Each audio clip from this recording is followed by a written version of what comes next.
இந்த நாளில் இந்த வார்த்தை ஆவியில விளங்கிக் கொண்டீர்கள் என்றால் உங்களுடைய ஆவியில் ஒரு வெளிப்பாடு வறுமையாக முழு வாழ்வும் ஒரு சுகத்தையும் பலத்தையும் நன்மையும் அனுபவிப்பீர்கள். உங்களுக்கு இந்த நாளில் உங்கள் உள்ளத்தை பூரணமாக தேவனுக்கு கொடுக்க முடியும் என்றால் அதிசயம் நடக்கும். இந்த வார்த்தை நிச்சயமாக அற்புதமான ஒரு மாற்றத்தை கொண்டு வரும். உங்களுக்கு ஒரு விருப்பம் இருக்கிறது, ஒரு சாய்ஸ் இருக்கிறது. சரியானதை செய்யவும் கெட்டதை விடவும் அது உங்களுடைய விருப்பம். ஆனால் நீங்கள் பிசாசுடைய கிரியைகளை விரும்பினீர்கள் என்றால் அழிந்து போவீர்கள், அடிமையாகி விடுவீர்கள்.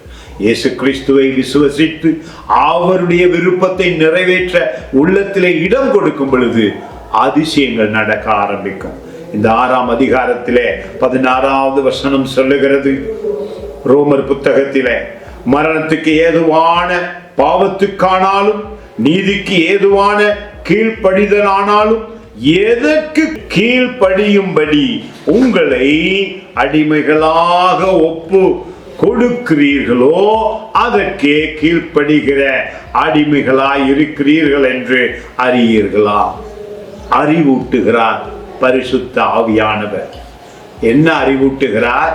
உங்கள் உள்ளத்தில் 2 பேர் வேலை செய்ய விடாமல் பிசாசை எதிர்த்து நின்று இயேசுவுக்கு உள்ளத்திலே இடம் கொடுங்கள்.